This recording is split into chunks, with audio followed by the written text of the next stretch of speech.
In today's video, I'm going to explain how I turned 1 cent into a full-time business. That's right, just 1 cent turned into a full-time business where I make more money now than I did at any full-time job I ever had. But before I get started into showing you how I turned 1 cent into a full-time business, it is Monday and I am a reseller and sold a bunch of items. So I'm going to go around and pull those items, show you what sold, what I paid for them, and how much they made. So let's get started. Hi everyone, and welcome to RK Treasure Center. My name is Roy. If this is the first time you've ever viewed this channel, well, I'm a reseller, which means I go to garage sales, flea markets, places like that, and look for undervalued items that I can flip online for a profit. If this sounds like something you're interested in, then you're in the right place. This is my little room where all the magic happens, where all the items that I have for sale are in this little tiny room, and it has made a wonderful profit. All these items are for sale that are in these tubs and on these shelves, and I am just happy to have this as my full-time business where I can wake up in the morning and come out here and get started, and I don't have to go anywhere else. But the first item that I sold is going to be right over here in the J2 bin, and it is actually a belt buckle. In fact, it's this belt buckle right here. This is a Wild Turkey belt buckle, and it is a vintage one. It's been around. I picked this up at a garage sale for 50 cents. This sold for $18.99 plus shipping. So a while back I was at a garage sale and picked up a whole bunch of Christmas ornaments, and some of those are in this box where I keep a lot of Christmas ornaments. So let me pull down the box that sold and I'll show you. So this is what sold, and you may have a little reflection from the plastic that's on the box, but these are shiny bright Christmas ornaments. They're probably from around the 1960s, 1970s. These shiny bright Christmas ornaments I paid 25 cents for, and they sold for $20 plus shipping. So whenever I sell items, I always print off the pages because it's a lot easier to walk around this room and keep track of the items that I'm pulling off of the shelves. But some of the items on these papers are actually inside the house where I keep them in a closet. So let me go get those items and I'll show you what they are. So this was one of the items in the house that I had to go get. And if you're a follower of the channel, you know I picked up a whole bunch of Furbies for an inexpensive price at a private pick. I paid about $40 for a whole bunch of Furbies, and they've been selling outstandingly. This Furby right here is a model 7800. He's still brand new, sealed in its original package. And this Furby, known as the draft Furby, sold for $70. So just a couple weeks ago, I came across a whole bunch of record albums. I paid $50 and got over 300 of them. And they've been selling really good. I've well made my money back, and I'm going to make a ton of profit off of them. Let me show you some of the records and what they sold for. So this record is by the Imperials, and this sold for $7.99. Plus shipping. All records go out media mail. This LP is the Best of Freddie Fender, and it sold for $8.99 plus shipping. This record's still in its plastic sleeve, but it is open.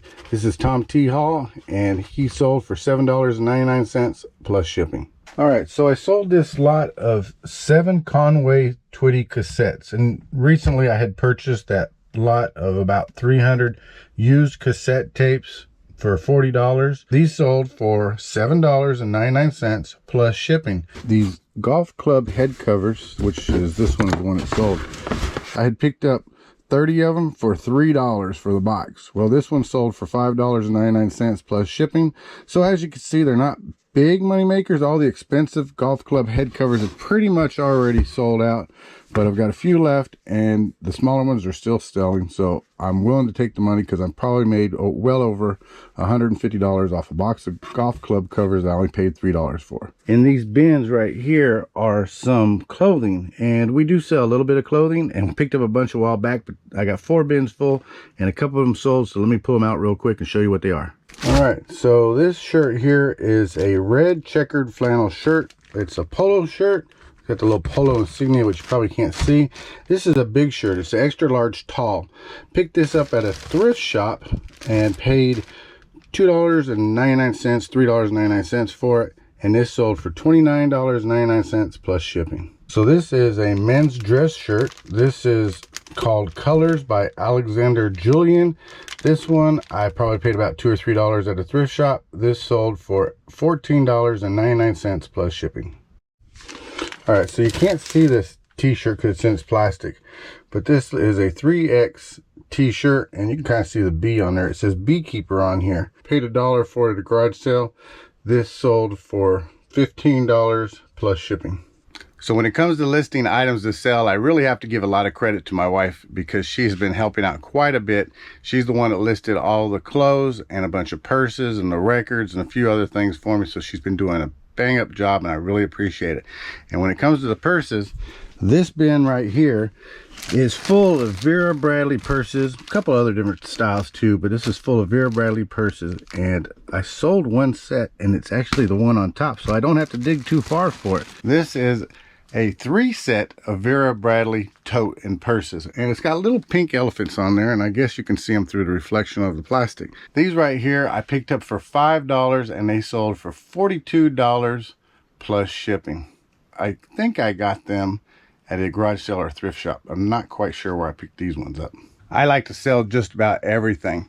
Probably a little over a month ago, 2 months ago, I was over at a thrift shop and picked up several bags of old vintage pencils, and I said in that video when I picked them up that I was going to sell those and make a profit.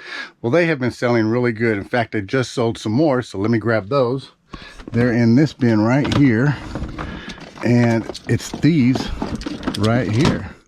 These are University of California, Berkeley. This is a little lot of 8 pencils, and they sold for $12.99 plus shipping. And when I picked up all those pencils, there were several bags of them, and I only paid $1.99 for the bag of pencils. And you can still see I still got more pencils to sell, but they have been selling regularly. I bet I've already made about $70 off all these pencils. One item you're not going to see too well is this one here, and it's all bubble wrapped, and I've had it wrapped up. It's a glass dish, and I really wanted it protected. I didn't want it to get chipped or anything, so I went ahead and kind of wrapped it up to keep it safe. So what's inside this? Well, this is a Boston Museum 125th anniversary plate made by Tiffany & Company, and it sold for $45 plus shipping. It was a really good find, and I picked it up at a garage sale and I paid $1 for it. All right, and this one here is the Ford Mustang. This is a nice looking old vintage sign, but it's not, it's just a replica, and this sold for $18. All right, sold a Mickey Mouse plush, and he's gonna be right here. This Mickey Mouse plush is in the bag already. He's a 2015 Mickey Mouse plush, and he was one of those little 50-cent garage sale buys, and this one sold for $18.99. Don't be afraid of finding plushes. Plushes can be worth some value. There he is right there. It's Stewie from Family Guy. And Stewie, I picked up for 50 cents at a garage sale and listed him because Stewie's a good character. And Stewie sold for $15.95. All right, so whenever I find unique or certain kinds of Christmas ornaments, I definitely pick them up. And this is one right here. This one's by Santa's Best, and it's a Mickey Unlimited. This is a European hand-blown glass style Christmas ornament, and it's got a baby in a little tiny carriage right there on a stocking. Super cute. This sold for $16.99 plus shipping. Well, as you can see, I got just about everything wrapped up. I still got a few more items to wrap up, but I'm running out of table room, so I thought I'd stop here and go ahead and explain to you how I started reselling with 1 cent.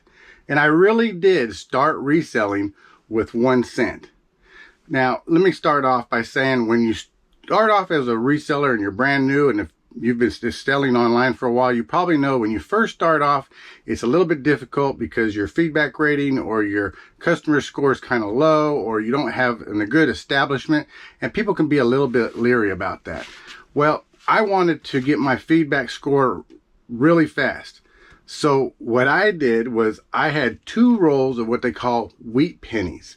And wheat penny looks like a regular modern day penny, except for on the back of it, it has wheat instead of the Lincoln Memorial. I had 2 rolls of them, and the wheat pennies I had, they had no special date, no special anything about them, so they were only really worth about 2 cents a piece. Well, what I did, instead of taking pictures of all of them, is I took each individual wheat cent and I placed it on the scanner of my printer, and I scanned or photocopied both sides of the coin. That way I could blow it up and show it in the picture that I was listing. And then I listed each one of those cents for $1. I knew I wasn't going to make any money off it. It was just to get that feedback score, that rating. And I pretty much sold, I would say at least 75 of them the first month. And I listed other things. You know, I went around my house. I picked up some things that weren't using anymore, things that were just taking up room. And instead of just giving it away, having a garage sale donate, and I started listing some of those items. And that started selling. And I would say within my first 2 months, I had probably well over a 200 feedback score. So I was well established and people were starting to buy from me really regularly. So that's how I got started with 1 cent. And just a quick little tidbit of information. When it comes to pennies, as we call them in the United States has never made a penny.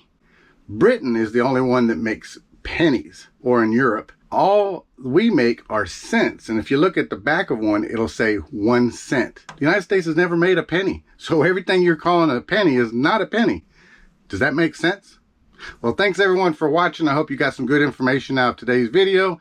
And I hope you saw the content and thought this is something you'd like to see more often. And if you're not yet a subscriber, go ahead and click that subscribe button.